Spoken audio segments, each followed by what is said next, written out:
Good news, everyone! Welcome to The Big Puzzle. In this podcast, we explore the subtle connections between science, religion, politics, economics, and history. One piece at a time, we unveil the big picture of this shared experience that we call life.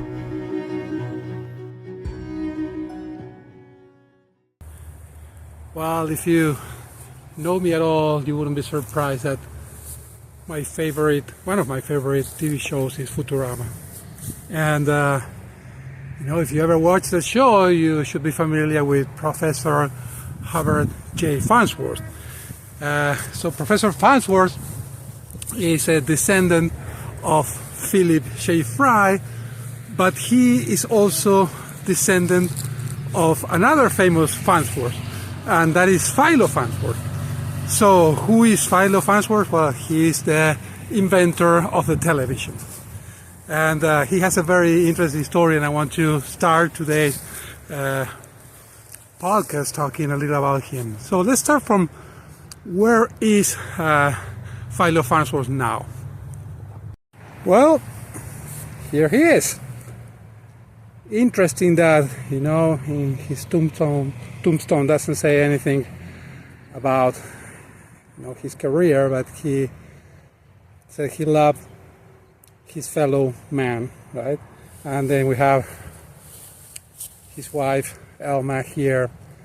I hope you guys really appreciate the effort I'm putting into creating these videos, especially I had to travel, well, basically across the street. That's my house. Well, I just realized I probably doxed myself. Well, now you know where I live. If you want to stop by, just knock on the door.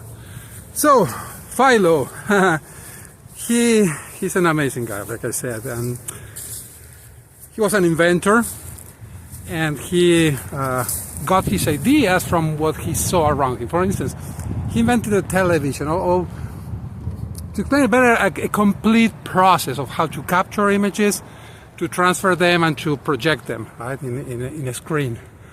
And he got inspiration by looking at how they plot the fields. So, he saw the plot going back and forth, and that gave him this idea of scanning an image. And then he just turned that into, technology. So, let's talk a little about how that works. If you're scanning an image, you're basically just going through the image and capturing the intensity. So I'll try to do that with my face. Let's put some trees behind me. So if you're scanning my face, you will start here and say, well, this is dark, dark, dark, dark, bright, bright, dark, bright, bright, bright, dark, dark, dark, and then you will start again a little lower, dark, dark, dark, and so on. Right? With that, you scan very fast in lines all the image. Now you can put all those scans in, one after the other. You kind of linearize that, and you can transfer it through, for instance, radio waves. So the dark would be low energy or low amplitude, or whatever you're using to transfer it, and the bright will be high. And then on the receiver, you're basically doing the opposite. You're just turning that signal, splitting it in the paths, and then somehow applying that dark or light information. How do you apply that information? How does it work? Well, let's talk about the early television sets. Not the ones that we have today, but in the early television sets, the set actually consisted on what is called a CRT. And CRT has nothing to do with critical race theory. It was back in the day when science was caring about important things or things that make sense. So CRT stands for cathode ray tube. And what is that? Well, what is a cathode ray? A cathode ray is basically a ray consisting of electrons. So you're shooting electrons. And why it's called cathode? Well, because the cathode is the negative, right, that generates the electrons, and there's an anode that attracts them. So that produces this stream of electrons going really, really fast. Now, how is that useful at all? Well, this is the thing. So electrons, if you know anything about that, they have a negative charge. But they're charged, that's the important part. And when an electric charge is moving, it generates a magnetic field. So, you're not only sending a string or a stream of electrons, you're around those electrons there's a magnetic field. So, that means that if you have external magnets, you can redirect that stream, and send it in different direction. You can bend the path, and well, with that you can reconstruct the lines. You can point, that stream in all those scanning lines, and everything is done obviously electronically and really, really fast. But electrons, you can't see electrons. So how do you turn that into an image? Well, what you do is you put a glass in front of it, and inside of that glass you have phosphor. So one of the characteristics of phosphor is that when it's hit by an electron, it emits photons. And photons are things that we can see, right? So they are basically, let's say, particles of light. So now you're pointing with the magnet, that ray, following all those lines, and then if it's bright, the information says, no, at this point should be bright, well, you send more electrons. And if it's dark, you send less electrons. And with that, you can reconstruct the image just by scanning really, really fast. But the question should be, why does it work? Why don't we just, when we watch at the TV set, why don't we just see that point of light moving around? The reason for that is there's two reasons, and they are somehow connected. The first one is that, well, phosphor emits not only one photon, but keeps emitting photons for a few milliseconds, right? It decays, but it's not like it's turned on and off immediately. So that means that as the cathode ray goes by, it illuminates, and then each point kind of diminishes slowly. Since it's so fast, by the time that the ray comes back to the same point, you still have some of the effect of the previous time that it went through. So that means that it's not just turning on and off extremely fast, and that helps, build this vision, instead of seeing the individual dot moving around. But there's another reason that why this works, and it has to do with how our eyes work. So we were saying that the phosphor, when it's hit by the electrons, emits photons. Well, those photons, they land inside of our eyes and get into our retina. So what happens in the retina? Well, in the retina we have some specialized cells that get activated when they are hit by a photon. So that's how we perceive the light, basically. Let's talk a little about those cells. There are mainly two kinds. The most specialized ones are called the cones. And I say that they're more specialized because they actually are activated by different colors.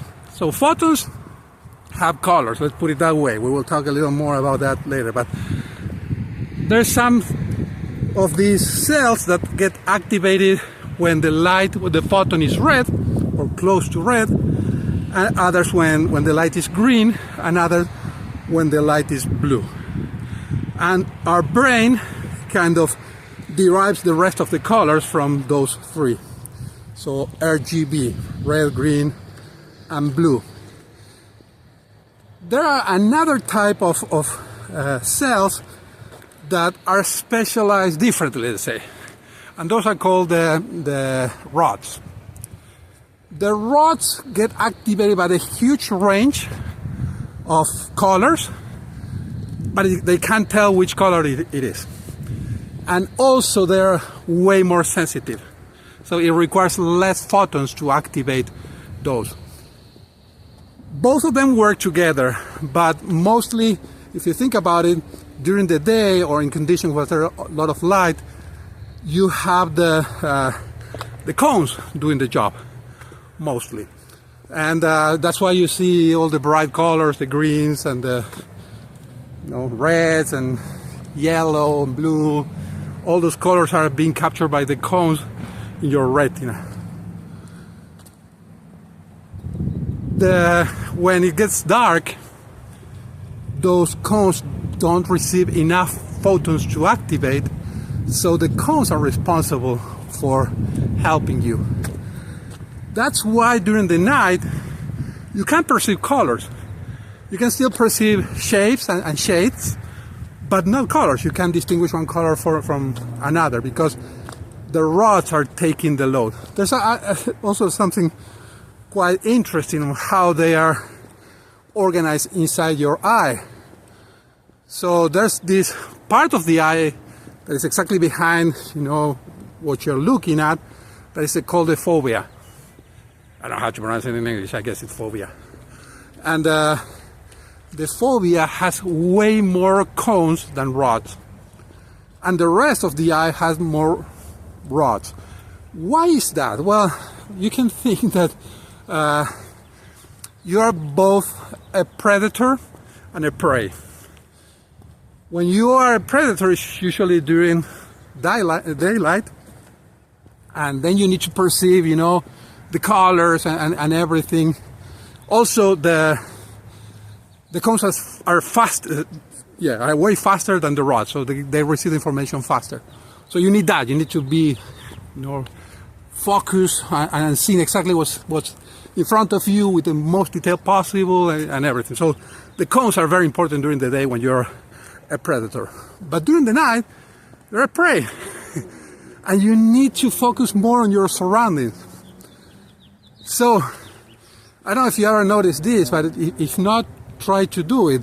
If you go outside during the night when the sky is not clouded, try to look directly at the star. And something interesting happens. It dims away when you look at it. But if you move your eye to the side of the star, it becomes brighter. It's very frustrating because you say, oh, there's a star there, and then you look at it and it kind of disappears. That is because when you try to focus on the star, you reach the fovea, and there's no enough rods there, and the cones are not working because there's not enough photons. So that is why during the night, when you could become a prey, basically your eye is prepared to detect what's going around you, right? Much better than during the day when you're a predator. And so that is kind of interesting. Well, I just realized that I forgot to mention why I was talking about the eye. The thing is that the cells, the cones and the rods, they get activated, and it takes a while for that activation to go away. That's what we call the persistence of vision, right? So if a photon hits it's a specialized neuron, so it connects to another neuron, and that connection is still open for a while. So that's why when we're seeing the scanned line, we kind of blend everything together. It's not just the phosphor that has that decay, it's also the activation in the eye. And since we're talking about that, it's interesting to talk a little about the movie projector, right? Because it works the same way. So if you think about the movie projector, what you have is a series of very fast photographs, and they jump from one to the other, but they do it so fast that your eye cannot detect that switch, and you see it as a continuum. And to do that, in the early projectors, they had a very interesting, I think it was called the Geneva gear or something like that. It was an interesting mechanism that would basically just jerk, the film very fast. So one image would suddenly be replaced by the next one and so on. So that obviously put a lot of strain in the film, and that made that they wore out fairly fast. So that's something interesting now as well. So now, what are these photons? And why do they have colors? Well, they don't really have colors. That's our interpretation of them. What they have is a frequency. So, as I mentioned, when a charge moves, when electric charge moves, it produces a magnetic field. But also when a magnet moves, it produces an electric field. That's why we talk about electromagnetism, because the two things are working together. When one is moving, it generates the other, and when the other is moving, it generates the first. And that's how electromagnetic energy propagates, by these two waves generating each other. Now, we need to talk a little about some other guy that was also very, very brilliant, and that is Max Planck. So Max Planck, German guy, he was a physicist, and at some point he was charged with a task to find how could they optimize light bulbs, so they could generate the maximum illumination with the least amount of energy. And that's a very German thing to do, if you ask me. But yeah, he was trying to tackle that problem. How do I calculate what is the best illumination, the best frequency of the electromagnetic rays or waves that would require the least energy.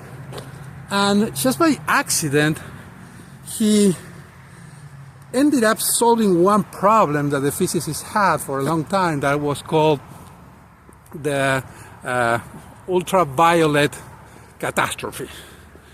One thing about physicists is that they're great at putting names, grandiose names. You have the particle of God, or all those kind of things. Well, it was a catastrophe, but because they couldn't explain some things about how the different colors were emitted, let's put it that way. And what he realized is that you couldn't have any amount of energy. So energy would not work in a continuum. What happens is that energy can only happen in packets. And he called those packets quanta. And quanta in Latin means how much. So it's a discrete amount. And that's why we have photons. You cannot have half a photon.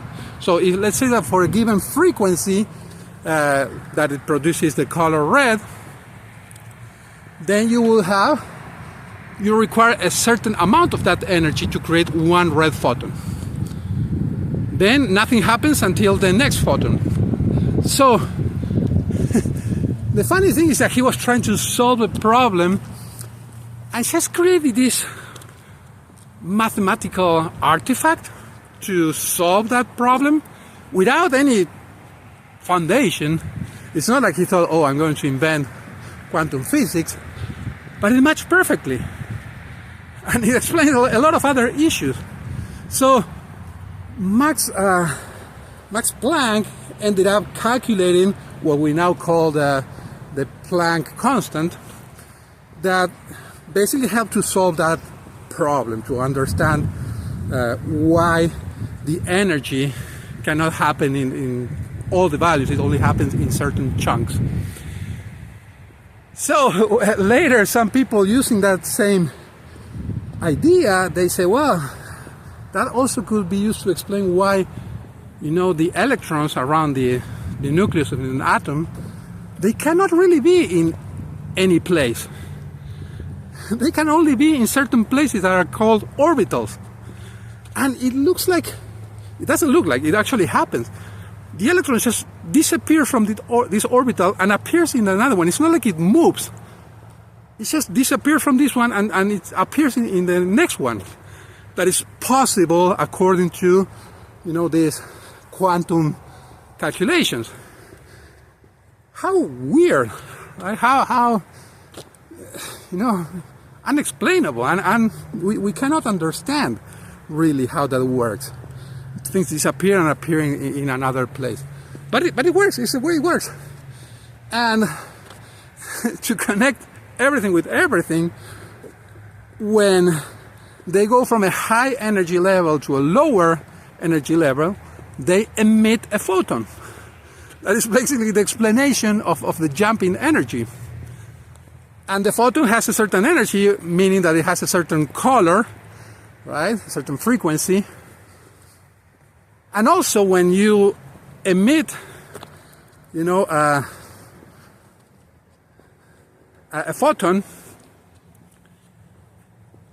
that it's absorbed by the atom, that transforms the orbital to a higher energy. So the photon disappears, and now the electron is in a higher energy orbital.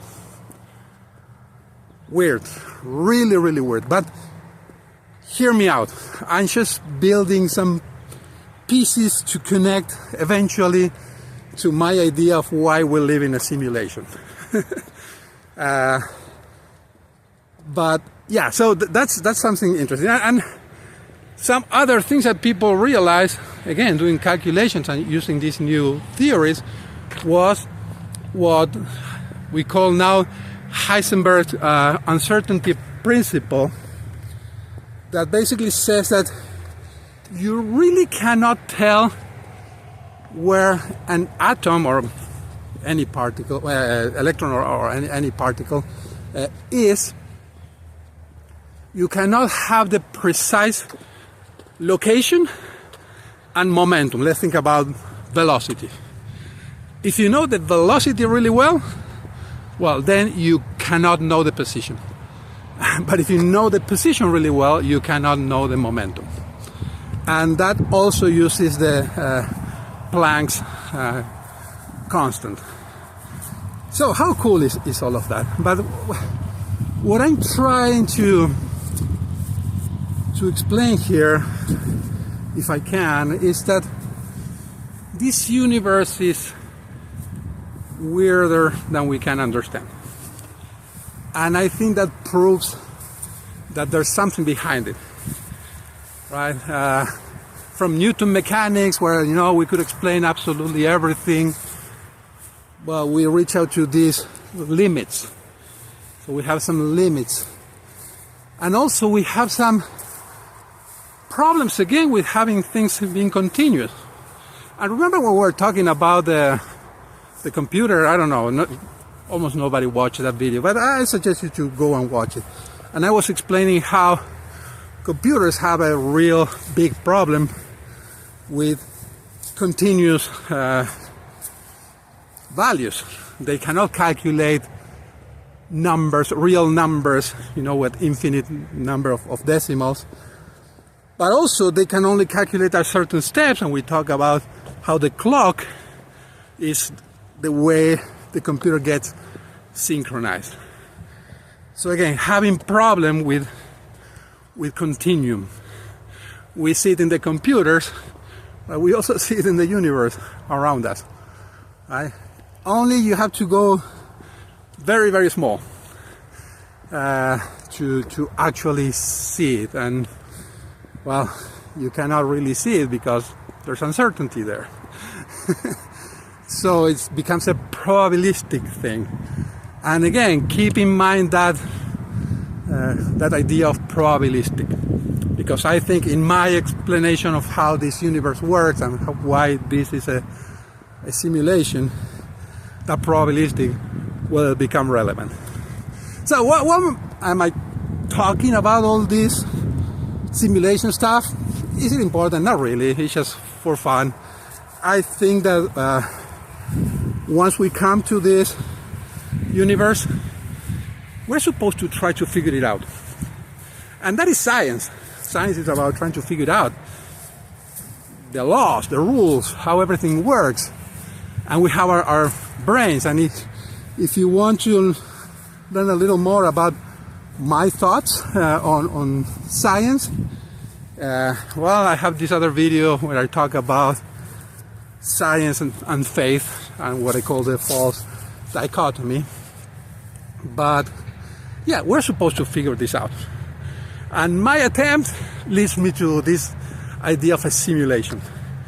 And I will, in further videos, I will talk a little more about some other experiences that I had in the past. And I've been talking about this for probably 30 years now. And I will tell you why. So I'm saying that this is a simulation before it was cool to say that this is a simulation. Before Elon Musk said that he believed this is a simulation. But that doesn't change anything. So if it's not a simulation, if it's something different, it's not really that important. Well, I think that we covered, a lot of stuff today. Very interesting stuff, I hope. And again, I want to invite you to leave some comments. Guys, the comment section of the videos is very, very dry. I don't know if whoever is watching it, you think I'm right, you think I'm wrong, you think I'm crazy. All of the above.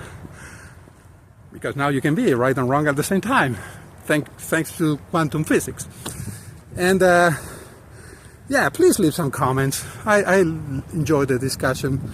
And also, well, like it. I think that helps for, the algorithm to reach to some other people who might find this interesting. But also you can do it directly. You can share it. Directly say, hey, look at this guy walking around the cemetery, talking about connections between physics and the retina and simulations and so on, and politics.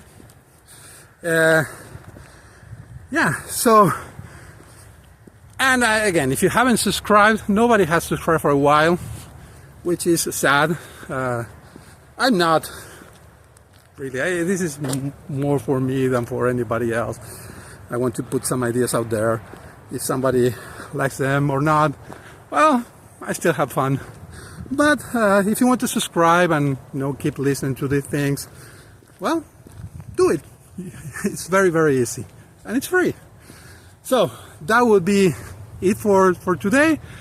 Hope to see you in the next one. Bye-bye.